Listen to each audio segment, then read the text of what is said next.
गांव में बुद्धि अम्मा का नाम हर किसी की जुबान पर था।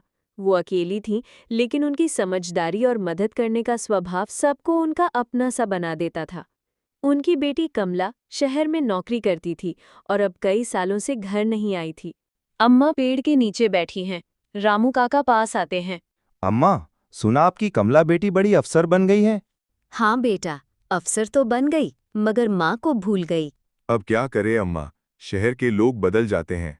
बेटा, वक्त से पहले किसी को दोष नहीं देना चाहिए। जब सही वक्त आएगा, मेरी कमला जरूर लौटेगी। कमला ऑफिस में काम कर रही है। उसका बॉस उसे याद दिलाता है कि गांव की एक केस फाइल उस गांव से जुड़ी है जहां उसकी माँ रहती है। कमला, तुम्हें गांव जाकर जमीन विवाद की जांच करनी है। रिपोर्ट जल्द चाहिए। गांव? वो तो मेरा अपना गांव है। अम्मा वहीं रहती हैं। कमला सालों बाद गांव आती है। बच्चे उसे घेर लेते हैं, पर अम्मा उसे दूर से ही देखती हैं। अम्मा, आपकी कमला आ गई है। मेरी कमला तो सालों पहले चली गई थी, जो अपनी माँ को एक चिट्ठी तक नहीं लिख सकी। माफ कर दो अम्मा, मैं भूल गई थी कि जड़ से कटकर कोई पेड़ भी नहीं बचता। बेटी, माँ का दिल पत्थर नहीं होता, बस तेरा चेहरा देखने की आस लिए जी रही थी। कमला गांव वालों से बात करती है।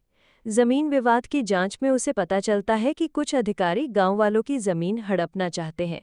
तुम सब चिंता मत करो, मैं हूं ना, अब कोई भी तुम्हारा हक नहीं छीन पाएगा।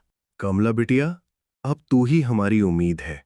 कमला सबूत जुटाकर भ्रष्ट अधिकारियों के खिलाफ रिपोर्ट बनाती है और फिर सब ठीक हो जाता है।